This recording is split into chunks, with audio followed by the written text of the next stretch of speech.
Hey, and welcome everybody. Come on in, grab a seat at the bar. I'm your Photo Happy Hour bartender, Michael Mowbray, and today I'm serving up pina coladas. If you like pina coladas, no, don't even start. Joining me behind the bar. Say it. No, Say it. no. If you like pina coladas. And dancing in the rain. Getting caught in the rain. Getting Come on. caught in the Oh, rain. caught in the rain. Get the That's lyrics right. right.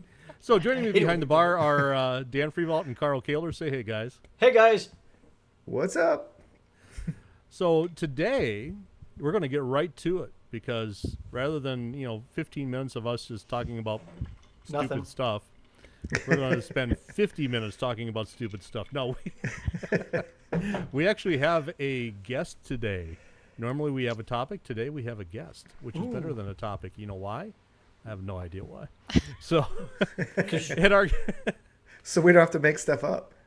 We always that's make exactly stuff it. Because I can just kind of now that we're doing those video, people can just see me kind of leaning back and not doing anything. No, our guest today is Lisa Asp. She is a master photographer, a photographic craftsman, and a CPP. If you don't know what a CPP is, that is a certified professional photographer.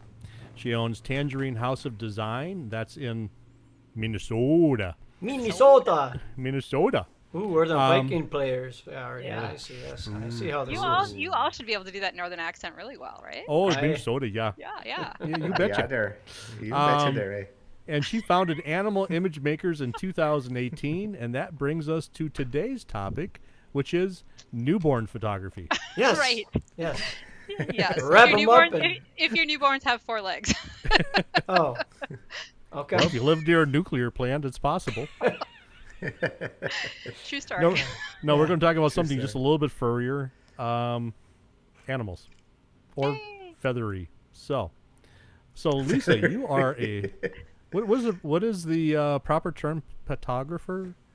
Some people use petographer. I like to say that I photograph your 4-legged and your 2-legged family members. So that's where I go with it. Oh. Yeah. So how long have you been a photographer? Let's see. I got my first dog in 2001 and brought him into the studio and played a little bit. And then I dog sat for some friends and brought their dogs into the studio and played a little bit. And I opened my business in 2003. And one of the first things I did was a fundraiser for the Greyhound rescue that I got my dog through. So kind of since 2003, which wow. a long time. So pretty early. So, Yeah. do you still do a lot of photography for things that don't have 4 legs or fur Not or a feathers? lot. Not a lot. Every once in a while, I get a human subject in front of the camera, but typically, if I have a family come in, they want the majority of the session with their dog, and then they'll jump into a few, which is the opposite of most family photographers, where they're concentrating on the family, and then the dog jumps into a couple of the shots. So yeah, it's almost all pets, and it's very fun. Mostly dogs, as a matter of fact. So yeah. It's my favorite. So when you get a human subject in, do you say sit, turn around, Well, roll over? it's really funny I because do that anyway. yes, Yeah, and right. I'm so out of practice. I feel like I'm so out of practice with humans that I have to be really careful, especially with kids, that I'm not like whistling at them and like making goofy sounds. I used to be so great with kids, and yeah, totally out of practice. So it's hard. It's really hard when humans come in. People don't like the squeaky toys as much as They don't. animals Right. do. We were just talking Some about people this. find it funny for like a minute, and then they're over it. Yeah. We were just talking about I remember when my boy was young in church, and our daughter was born, and so she was infant, and she was having a meltdown during church. So my wife grabbed her, took her into the crowd room in the back, and there's glass, so you could see through and watch the service from back there. And my boy started getting out of hand too. Oh. But he saw my wife. My wife was like made eye contact with him, and she's like, and Wyatt just kind of sat there. And afterwards, one of the elders saw it happen, and so we're leaving the church, and he's like, "My gosh, you are, I'm not sure what to think about you. You kind of you're doing this to your kid." And she said, "Oh no, that means that's our signal for the dog to sit." Exactly. Yeah. So I mean, and that was Kodak. That was Kodak knew everything by hand signals. Yep. Sit and stay was right here. Yep. To And, clarify, the so Kodak was the dog, not Kodak his was son's my name. dog. Yep. Yeah. Kodak was a dog. Kaylor's But his Kodak daughter's dog. name is Fuji, so you Yeah, know. no, never. Wouldn't do that. No. Hilarious. We get so into our pets, though. You know, Yeah, I mean, they're part of our 100%. life. Yeah, they're such a huge part of our life. And like for people who haven't had pets, they don't always understand that. But once you've had a pet, you understand how important they are in our lives, and they truly are a part of the family. So yeah, it's really exciting to see so many people getting into pet photography. Just that niche area of the industry has grown so much, especially over the last 5 years. There's so many more pet photographers now than there ever have been before. But there are so many pets out there to be photographed that there's enough work for everybody. So it's all good. Yeah, I love it. I love it. Well, it's nice to see a growing part of the industry, Yeah. where people are, the more people are getting into it, but there's enough work for them and people are spending money, and Yes.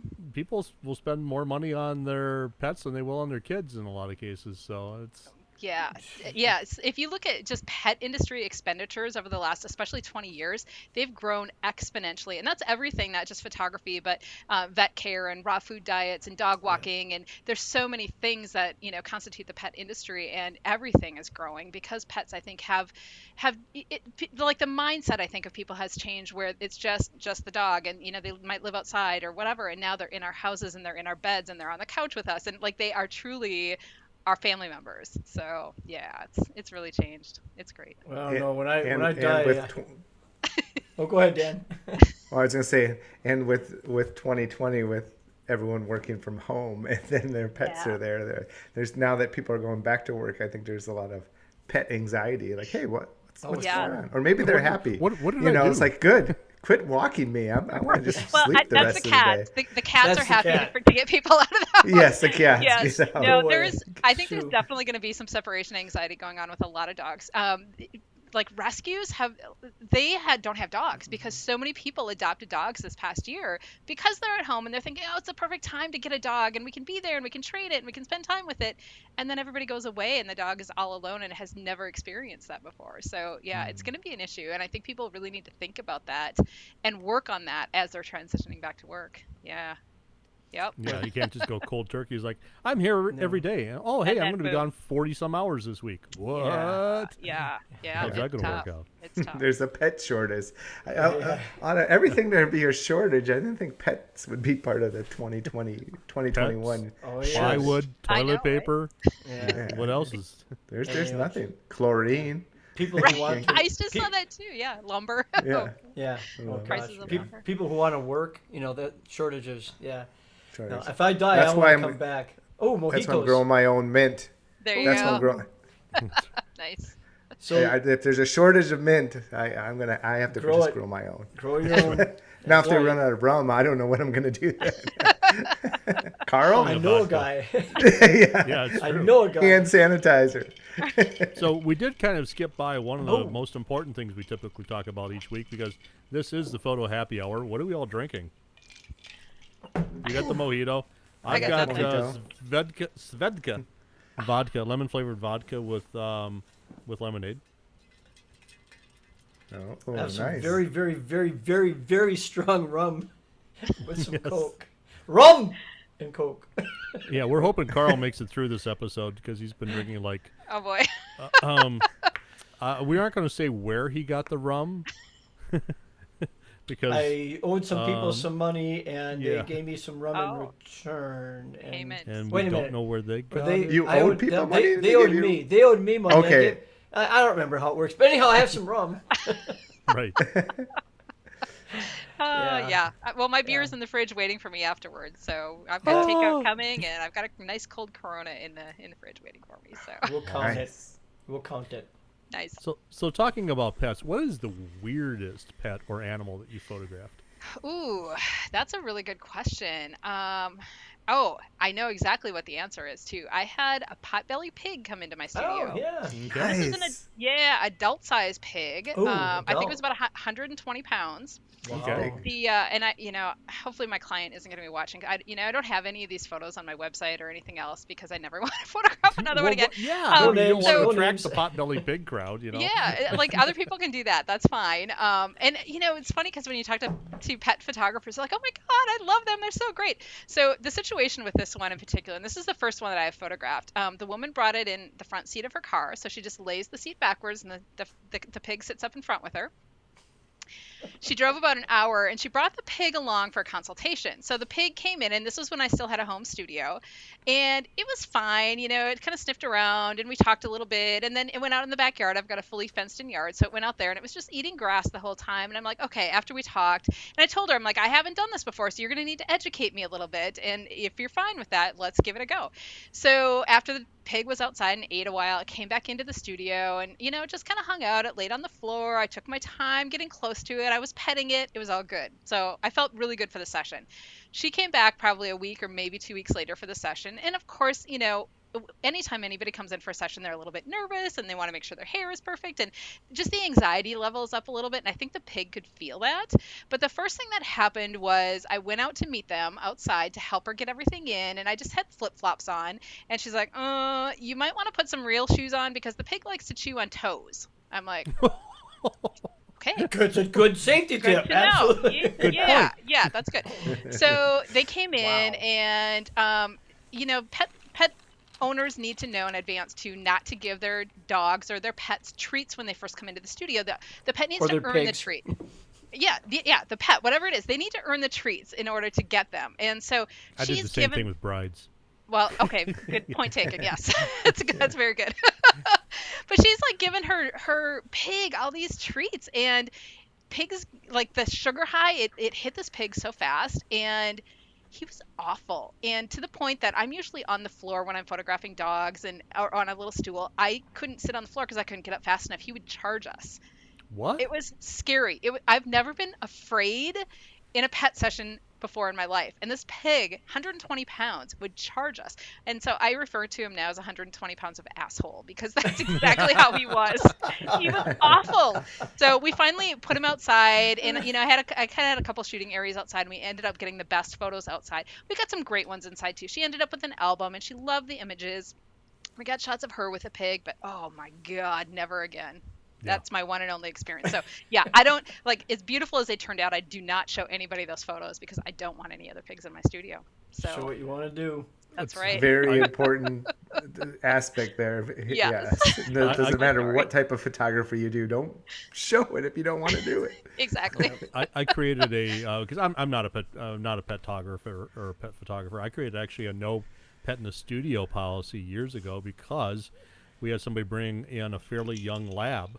Yeah. It was less than a year old, and it was, you know, some in that breed can be a little psycho. He went off. He went off in the studio and was tearing around the studio, knocking stuff over, Spin Yeah. cycle. breaking things. Wow. Wow. Yeah, and the owner ended up having to try to tackle him, and it was almost like frothing at the mouth trying to take him out of Oh the my studio God. door. That's really Yeah. unusual, I will say. That's Yeah. really, I don't think I've ever had one quite like that. I mean, Yeah, that was puppies like, always yeah, have we're energy, done. but yeah, wow. Well, then we still tried to do the session because they really wanted to do it. Of So we're course. doing it outside, and my backyard has kind of a studio area. Yeah. And this dog proceeded to like poop like every foot.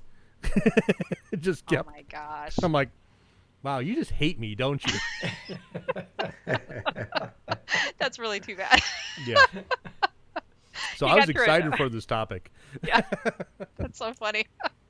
Yeah, you know, I always tell people when I'm teaching that if they do newborn photography, you go into one of those sessions knowing that, you know, you're probably going to have the baby naked and it's probably going to poop and pee because that's what newborns Sure. do.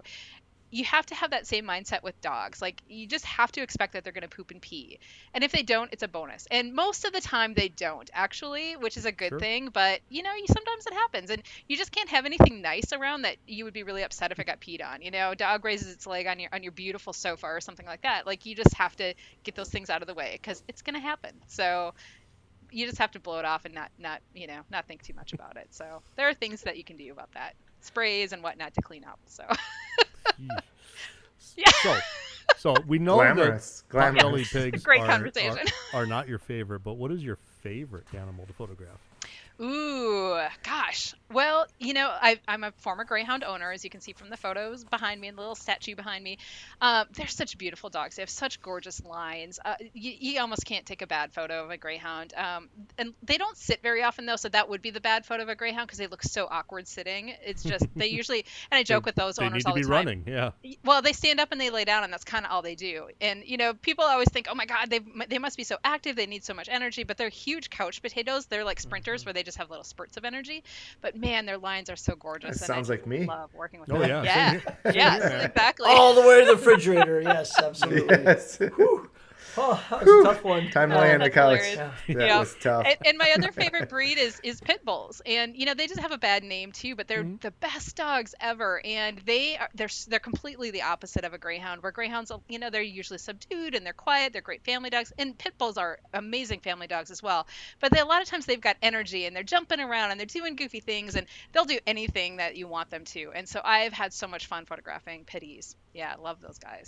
So They have a lot of yeah. personality. They and do. It's all about the owner, too. Well, with, 100%. with all these breeds. Yeah, regardless of Absolutely. the breed. Yeah, every single dog can be different from one to the next within the same breed. Yeah. We've had some that have been absolutely well behaved because of the owner, and we've had some that I'm like, why are they even bringing this dog in? Yeah. Because of the owner. It's. I know the breed can be well behaved, and when they're not, I'm like, okay, it's not the dog's fault. Right. Yeah, Plain and 100%. simple. And Well, that's same where thing with kids and Yeah. parents. It's you know? exactly the same with kids. yeah. So And it all comes down to education, and that's why I think with portraits especially, it's so important to do consultations because, like, even if you've got 2 weeks between or even a week between your consultation and the session, you can get the owner to start working on things like sit and down and working for a treat or working for some sort of reward. But that trains the owner, not only the dog. So, and that's Yes. hugely important. So yeah. And I've had clients who have little dogs and like they're always constantly holding the little dogs, and that's so hard to photograph them because all they want to do is just be in their owner's arms. Right. And yeah, like how do you get them to sit on the floor or sit in a chair? They just jump up in the owner's arms, or they're just at their legs constantly because they just want to get up. And so yeah, getting the word out there to the owners that this is what we need to do during the session is so important. Yeah. So when it comes to like photographing cats, how do you get them to sit there? I mean, I guess the bigger question is, how much duct tape do you use, exactly. or spirit Well, gum? Yeah, cats are tough. I'm going to admit, cats are really tough. If they're young and playful, it's much easier because they'll chase little toys or they'll respond. Older cats a lot of times are just scared and they just want to run and hide in the darkest corner and don't want to be there. They just get pissed if they're there because they just want to stay home. So a lot of times with older cats, adult cats, I will go to their home in their own environment. Makes And sense. if you set up in their own environment, then they're really curious and they'll come out and they'll check everything out and they'll see what's going on. But yeah, if they don't like to leave their house, then it's kind of a lost cause and it's pointless. I have had cats come in where if you give them somewhere to hide, like that'll help. And this all started years and years ago before I even like knew what I was doing. I had a woman who had all these cats, and so she would bring them in at different times. And she brought in 3 at a time, and one of them was black. And all of a sudden the black cat just went missing, just completely gone. Couldn't find it anywhere. Well, we looked and looked and looked, and we finally found it like on the bottom shelf in the very back inside of a pot that was down there. Like it went and hid there, and I just saw a reflection of its eyes coming out of the pot. So we're like, okay, let's just bring the pot out. And the cat went right back in there, and then it would just poke its head out every once in a while. It was super cute because then we just had its head. Click, And click, so click. yeah, if you know you're going to photograph cats, if you have little things for them to hide in, a suitcase or a cool box or something like that, that helps. But yeah, young kittens, playful cats, social cats, they're usually okay. But otherwise, I had somebody bring a cat in a pillowcase one time. Oh my God, that cat was so pissed. Oh, it was awful. I'm like, this poor cat to begin with, and it did not want to be there. It was just really quick shots for Christmas cards. Like every year I do really quick shots for Christmas cards with one set, and that's like the whole point is we get one good shot. So they had 2 dogs and a cat, and like, oh my God, this poor cat did not want to be there. And to come in a pillowcase because I couldn't get it in its crate. Did the man have a white beard and a red suit? No, I Oh. wish, because he could have pulled out some of that magic to help with that session.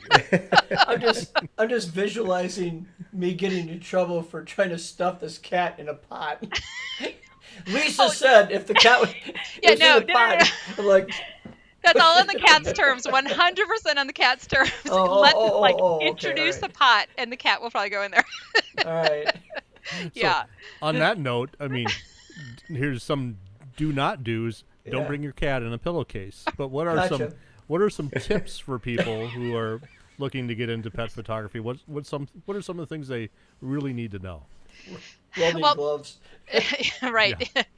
Well, most of what I do is dog related. Actually don't photograph a lot of cats or a lot of other animals. I would say 90% of what I photograph is dogs.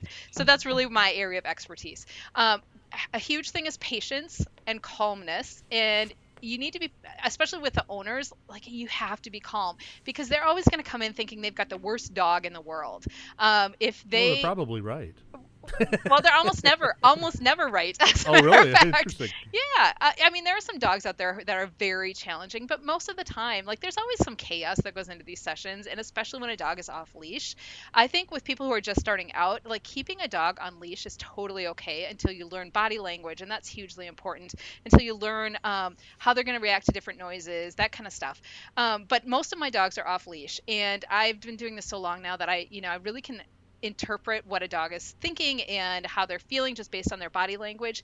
I know if I make a squeaky noise, like I can direct the owner to do something for me. And then if I just make a little noise or something, I know the dog is going to turn and look at me. So, just practice, practice, practice, practice. But owners just see still photographs, and just like any human photography, they're going to think that all dogs that come into my studio are amazing. Like we hear it all the time. Oh, you only photograph beautiful people. Well, that's not true. But when you know what you're doing to photograph them, you make everybody look beautiful. And the dogs always look amazing on my website and on my Facebook and, whatever else. When I show them, they're gorgeous photos. So if somebody brings their dog in and their dog is being a little crazy or running around or not, completely paying attention, they think, oh my God, I have the worst dog. And I tell them that's not the case. I joke all the time that it's a good thing we do still photography and not video, because then you would see all the chaos. And sure. Just showing them like one photo on the back of the camera, and they see that split second where the dog is sitting and looking at me, and they're like, oh my God, because clients never see what we see. Right. And so that just, they can just relax when they know that we're doing okay. So they feel that. And then when they get anxious about it all and stressed about it all, then their dog feels that as well. So just a calm atmosphere. Down, And that's sometimes hard to do. So yeah. When it comes to lighting, what kind of lighting would you recommend people use, or what kind of lighting do you use? Constant, flash, whatever, mix. I have kind of a mix of everything. The majority of my work is done with studio flash photography. Much like I would do a human, I use 3 to 4 lights, depending upon the background. Usually I either have the background light on or off. But I've got my main, I've got my fill, I've got my kicker light, and then a background light if I choose to use it. And then there are some dogs though who are afraid of flash, and so that's another thing. If the dog can come with for the consultation, that's something you can test in advance. So the day of the session, if you know they're afraid, you're not going to set them off on that, down that road where they're afraid. And so I have a whole wall of windows. So window light is kind of my backup as well. Those are my 2 main things. And usually with window light, I've got a reflector so I can just kick a little light back in. But I do have some constant lights as well that I'll pull out if I need to, but those are kind of packed away. So that's like I just don't have a huge space to have everything out at the same time. But yeah, typically it's flash photography. So yep, strobes. Yeah. Well, And if you're doing so I have pets a in question. Oh, go ahead, Dan. I'm sorry. I I was just going to ask her how much we keep talking at space- the same time, Carl. I Go ahead, know, Carl. it's I'll like go after twinning. you. I was just wondering how much, if you're doing in-studio stuff, how much space does somebody need for dog photography? I mean, can you do it in less than what we normally use for a people studio? Or Well, what do you I need? think it really depends upon your style of photography. I know people who do like very simple setups. I know people who do just black and white backgrounds, and that's all they have, so they don't need to store a lot of stuff. There are people who have tons of props. I have a lot of furniture. I like chairs and I like ottomans and I like stuff that I can get the dogs up off the floor. So I need more storage space. I have my office at my house, and so I'm at my studio when I'm working with clients. And so I think I've got about 750 square feet. So I've got my shooting space, I've got a sales room, and then some storage, which is kind of my secondary room off my shooting space. when I had my studio out east, I had 1,400 square feet, but I photographed families and kids and seniors and newborns, and like I kind of did everything there. I know people who only work on location and don't have any studio space. So I think it just really comes down to what you can afford, and of course you never want to see somebody like rent a huge studio space that can't afford it, or maybe is new in business and they don't understand their numbers and how they're going to pay for that. But I've seen people working out of their garage, or like I had a home studio when I moved to Minnesota because I didn't want to commit to something, starting a brand new business where I would have to sign a long-term lease. So it's going to vary, I think, depending upon style and everybody's personal situation with their own business, but knowing the numbers is going to be huge. Sounds Yeah. familiar. Dan. Yes. And you probably don't need tall ceilings. Well, So yeah, that's you a could probably benefit. get away with shorter ceilings, unless you're doing ceilings. families with the dogs. Then you might want a little With more space. good point.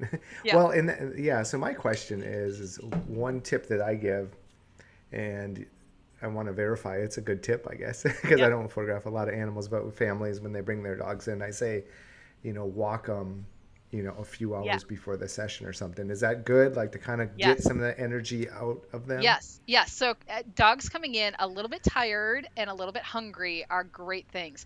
And so you don't want to walk them right before the session because you don't want them to come in panting. So going to the dog park or something on your way to the session, not so good because they're going to be just exhausted, panting, tired. Probably dirty as well. Yeah. But if they come in a little bit tired, then they're not going to be so crazy. Like they'll have all of that energy out, hopefully, or a lot of it, and they're going to be more calm. And if they come in a little bit hungry, then they're going to work for food usually. So I don't recommend good. using treats unless you absolutely have to, because sometimes, you can lose a dog completely when the treats come out. It's going to be Just all like about kids. the treats. And Yeah, yeah, kids are the same exactly. way. Yep. Yeah. But if you need to use treats, then, if they're a little bit hungry, then that definitely motivates them even more. And they're looking at the person who gave them the treat, Yeah. that, And you like, can then totally they have use to that. be over your head. You're right. You can, well, Drooling yeah, and- I was going to say you can use that to your advantage if you want them looking at the camera, even just shaking a treat bag right next to the camera, right behind the photographer. Or if you want the owner or your assistant to, walk over toward the main light so they're looking, and you do more of a profile, you can get them looking in the direction you want with treats, or even with toys, or, sometimes just shaking a leash and getting that jingle. They're like, oh, it's time to go. And they get all excited. So, yeah, Squirrel. exactly. I do that with dads, and I just hold a beer. That way, get some Exactly. to stay. Ears perk up, Follow. Yeah, exactly. That's funny. Speaking of ears, so that brings up another question. Yeah. Horses, and there's a lot of etiquette with ears and Yeah. things like that as well. I mean, do you photograph a lot of horses, or any tips with that? I don't photograph a lot of Okay. horses, so I'm not really the person to give advice on that. But ears are definitely a big thing with horses. Lens selection is a big thing with horses as well. You don't want to use too wide of an angle with a horse because their body's just going to look. And even with dogs, for my style, I don't like to use a lot of wide angles because they end up looking like bobbleheads. Some people, that's totally their style, and that's fine.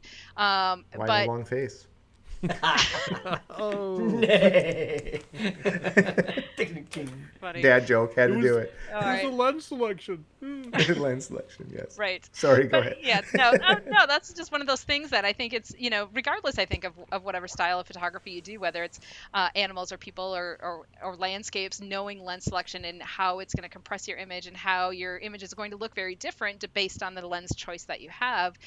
You need to know that kind of stuff because you can create some very different looks and feels. I've done, images in the same session with the same dog that the dog is amazing. And so I typically will use my 70 to 200 and I can get these very statuesque and painterly looking images. But then, if the dog is doing great, every once in a while I'll pull out my fisheye lens and just do something really goofy because that's the personality of the dog. And they do look really goofy and that's really fun and the owners like that. But that's not the one typically that they're going to hang on their wall. But if they're getting an album, it's great for personality shots to include in there or just silly stuff. So, yeah. Variety. But especially with horses, you don't want to distort the horse. So that's something that I would defer to, somebody who does pet photography. Terry Cage, Shelley Paulson. Shelley just spoke at the Animal Image Makers, and she was amazing. Terry Cage is coming next year. Carrie Weiss is great. I mean, she's an equine photographer. She's amazing. She spoke a couple years ago. People who specialize in that are really the ones to get that information from. So, I got one this Friday. a horse. Get this. So one of my brides from 2 years ago, no kids. They have horses. They have goats, and a dog, and a bunch of cats. Yeah. We had to photograph all of them on their wedding day with them. Yeah, it's interesting. So now she calls me. She texts me the other day. She says, "Hey, what do you? Silly question. What do you charge for senior portraits?" And I thought, why is she asking this? Unless she's asking for a friend. Yeah. So I gave her some averages. Because Right. most people spend between this and this. Some people spend a lot more, but this is about where people usually land. She says, "Okay, this is gonna sound really silly, but I wonder if you could photograph my horse it's his 25-year-old birthday coming up, and I want him. It's like he's a senior." And I'm thinking, how is 25 years? Whatever. So she wants me to do a senior album with her horse. No, she sent, and I thought, okay, that's strange enough, but all right, let's do this, right? Yeah. So then she sends me these photographs from Etsy showing what she's looking for. So this poor male horse is going to have this great big freaking ribbon around its belly, my a gosh. bow on its head. I'm thinking, that poor horse, all the other horses in the yard are going to tease him. Oh yeah. And oh my gosh, yeah, he's gonna get beat up a lot, I swear. But Yeah. so Friday we're gonna photograph this horse on location Awesome. with his bow and and a birthday cake. She's gonna You give do a smash birthday the, cake. I was just gonna say, gotta do smash the cake. Yeah, Oh, yes. yeah, cake smash. Well, and that's what I think she means, but I'm not sure. So that's the direction Sure, I'm yeah. going with it. Because Oh, she my. said I'm making a cake for him. I'm going, okay.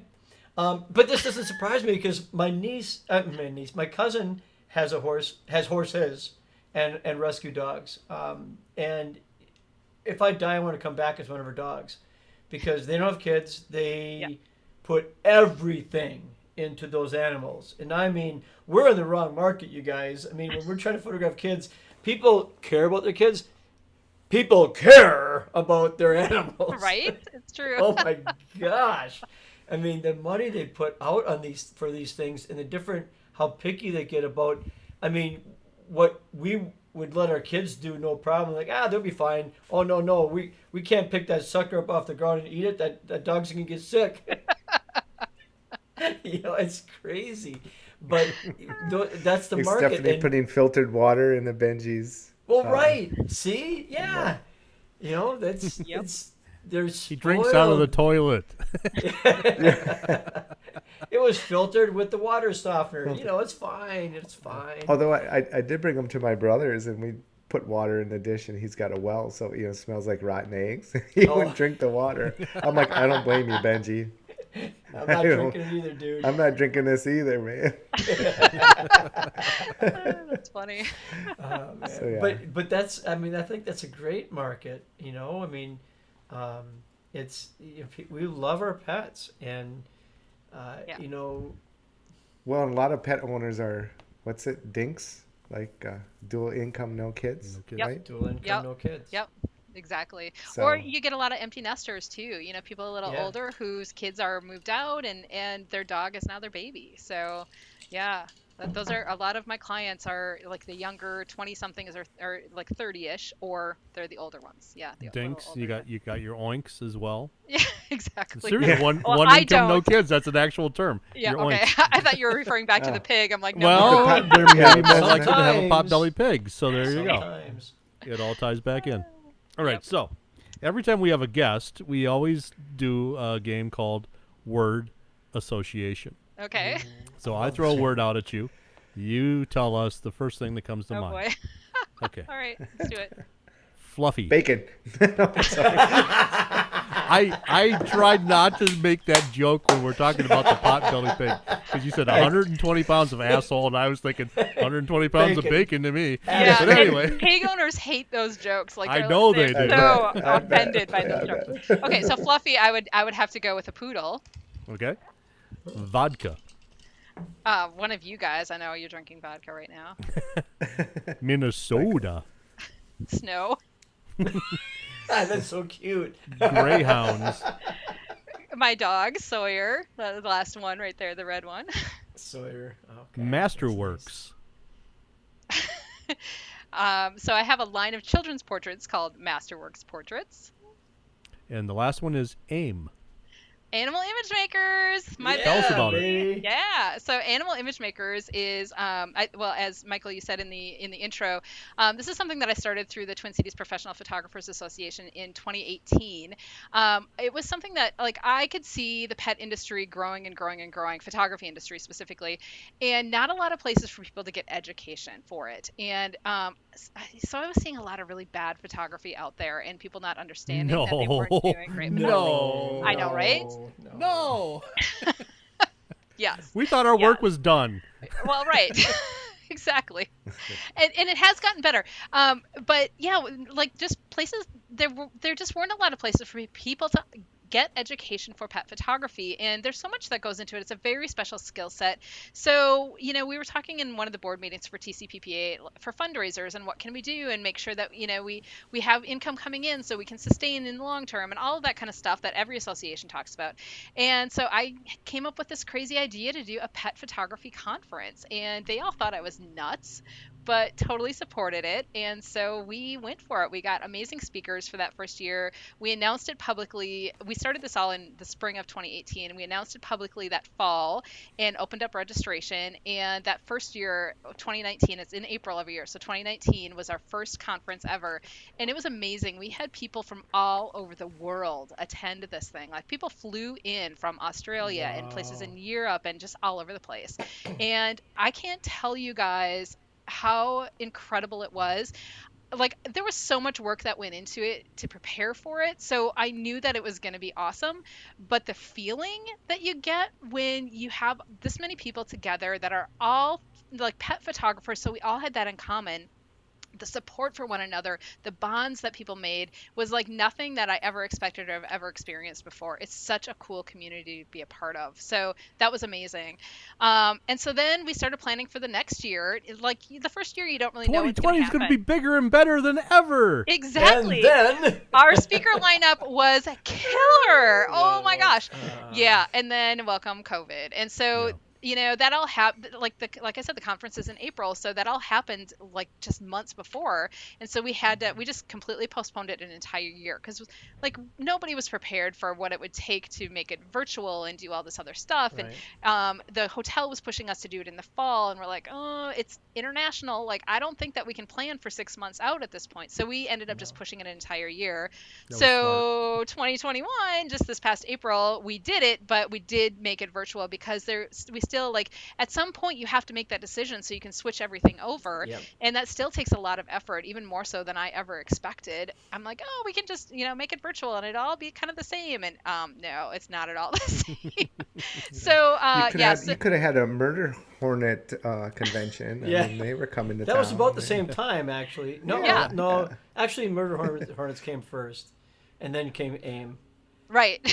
Yeah. So I'm saying, Murder Hornets were last 2020. That was one of the things. Yeah, they could have done that in 2020. It was special. Right. Forget dogs. We're gonna focus on the hornets. Murder Hornets. Yeah. That's hilarious. Yeah. So at any rate, we ended up doing a virtual conference, which was still awesome, and people absolutely loved it. And they're like, "Oh my God, this is like, it doesn't even feel like it's virtual." So there was so much interaction, and people really felt like they were together even though they weren't together, and that like made it a success for me. So it was. I mean, the feedback, because I was loosely, as a vendor, I was loosely involved with it, and people still seemed really involved and energized and everything, even though it was virtual. So yeah, I think you guys did a really nice job with it. Thanks. Yeah, it was awesome. And you had one huge print competition. Yeah, which was amazing. It's been amazing from the very first year we had over 400 entries, which blew my mind. And then last year, of course, was 2020 and everything was crazy, but we still had over 300 last year. And so I didn't know what to expect this year. And so Carl was our jury chair. And like, we just kept watching the numbers go up and the numbers go up. And so that the morning of the deadline, he calls me. He's like, so what are we going to do? I'm like, well, we're getting another panel. We're getting another panel. Yeah. yeah. it was Yes. clear by noon that we ended up having to get a whole second panel because we ended up with 742 entries, which was insane. That was the largest competition that Jeff Burton has hosted on printcompetition.com. We broke it. We had Yeah, so broke many the people system. watching it, and of course with 2 juries, they all have like multiple windows open now. That like we shut down his site, which like I still feel bad about that, but he's glad Which- to know what to I do was going forward. thoroughly impressed though, because he was there on site, virtually on site, and was like fixing it, like writing code for it, like on the spot, Yeah. Right. and got it all up and running, and allowed it to continue. And the thing that was funny is that the attendees is what really crashed it, because there were so many people watching Yeah. that it just crashed the system. But we just kept telling everybody, you got to get off and watch. Through I Zoom. think through Zoom. That's Yeah, right, we you set up a can't- couple different Zoom. Well, we Yeah. had a different Zoom room for each jury, and so they had to watch through Zoom. And of course, we all know, it's not the best. Like viewing the Feed. images is not Yeah. awesome, and stuff can happen. But we had there was no way to proceed There was otherwise. no so alternative, yeah. It crashed. crazy. But dang, the imagery was outstanding. I mean, so inspirational, so beautiful, and quality level was so high. It was inspiring, to say the least. I was so glad to be part of it. I hope I can be part of it again sometime, because Yeah. it was wonderful. I have a feeling that, if people realized how great that competition was and how much people learned from it, even those that were just watching and didn't enter, that it's going to escalate to, I bet you're going to be over 1,000 next year. Well, we did our closing program on Sunday evening, and part of that, of course, is our award ceremony, which obviously we did virtually again. But we challenged everybody next year to bring it up to 1,000 entries. So, so we're going to step it up throughout the year and do a lot of additional education. And I also do a critique night for pet photography specifically with 3 other women, Barbara Breitzemeter, who you guys probably all know. She's amazing. Angela Lawson, who teaches pet photography as well, and Danica Barreau, who is also amazing. So the 4 of us together do monthly critiques for. We have a Facebook group called No Bones About It, and so that we push competition so much in that group because we want it's such a huge learning experience, which I know you guys all know, and it's so great for people to submit and get that feedback and just learn through competition. So we do that, and so it's usually we have them do their raw image and their edited image. That's what they have to submit, so we can see how they're doing straight out of camera, and then how they're doing it with editing, and we give them feedback, and here's what you can do better, or this was really great, and then right before different competitions, we'll do specifically that month is going to be for competition, and then if we have others that aren't competing and want to submit, then we'll do the competition ones first. But just over the past few years, just seeing the level of work in that group specifically has gone from here to here. It's amazing. So it's so fun to see. So I really feel like the work that we're doing in these different places is really paying off through pet photography, because Carl, like you said, the work in the competition was amazing. And if we didn't see that, a few years ago, there's a lot of beginner stuff, and that beginner stuff is not so bad anymore. Even people who have not competed before, their work is up here, and it's so cool to see that. But that's a good point, though. Everyone starts at a different level, and it's okay to start where you are right now. But start.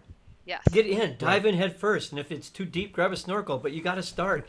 Just do it, and that's the hardest. So. That's the hardest thing to do, is just starting. That first step is difficult, and putting yourself out there, I think, is really difficult too. So people aren't always ready for critiques, and that's okay too. But at least if you watch and you listen and you learn, then you'll be ready when you are. So, but remember, nobody knows whose any image is anyhow. So nobody knows it's yours. Right. Exactly. Just throw it out there. Let it happen. Yeah. Quick transition, because we got to run here pretty quick, but I just want to, because I forgot to do this at the beginning. The Photo Happy Hour is sponsored in part by Red Curl Creative, copywriting services for photographers and wedding professionals. Kim from Red Curl Creative speaks your language. Keep listening. Actually, we'll do this right now. No, you should keep listening, but we're going to do this right now. We got a special offer from Red Curl Creative. It's saved $97 on the Write Better Words course. and you need to use the code Happy Hour, all one word, Happy Hour, and you can use that at writebetterwords.com or redcurlcreative.com. You can sign up either place, and you can learn how to write more gooder. Every week we have a cocktail of the week, and this week with Lisa being here, I decided to do the Funky Monkey. Oh, nice. Ooh. And the ingredients are, it's 3/4 ounces of cream de cacao. You need the white stuff. Cacao.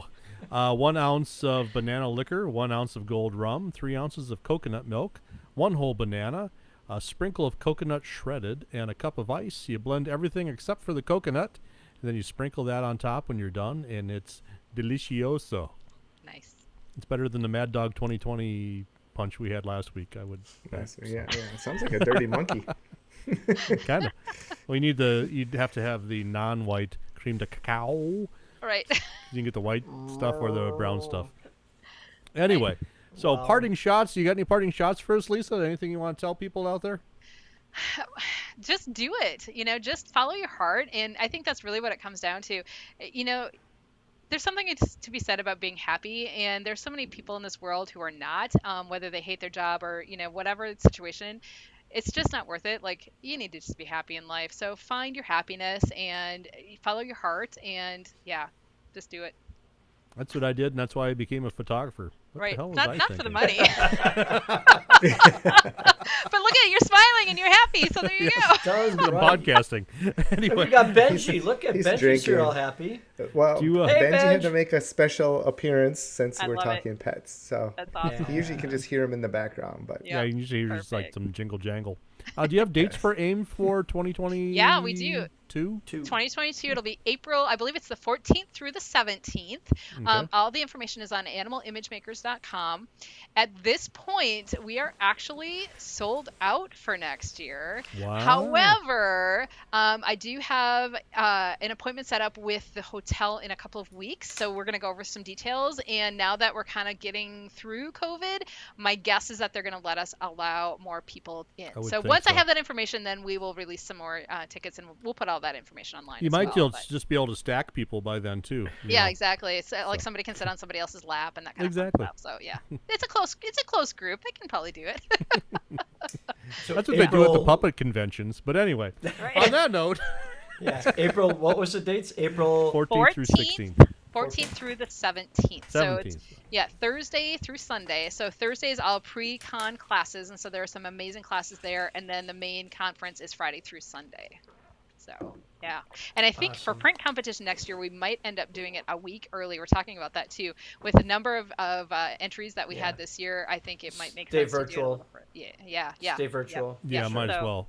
That's Yeah. what we're working on, so we'll see. But there's going to be some other fun stuff coming up. So there's a Facebook group, which you can access through the website, and lots of fun stuff. There's great education online. I've done online interviews with all the speakers the past few years. So all of those are on the Facebook page, so you can go in and find that and get free education there. And so, yeah, there's a lot of resources online. Very cool. Sweet. Well, really enjoy you joining us. It's been nice having a guest. We haven't had one for a while, and it's just been us trying to make crap up. So this was really refreshing. Well, good. I'm glad. Thank you for the invite. It was fun. So, yeah, I told everybody I was going to keep those boys in line tonight, so hopefully I did that. Yeah, Thank you. you were fairly That's well a tall behaved, order. considering. Yes, yeah, I mean, Carl only peaked once, so you know. Right. That's right. That's right. All right, everybody. Till next time. Cheers to you. Cheers. Cheers. Oh, yes. By the time you have finished listening to this podcast, you will have come to the realization that your life would be more complete if you subscribed. Reach your full potential by subscribing now.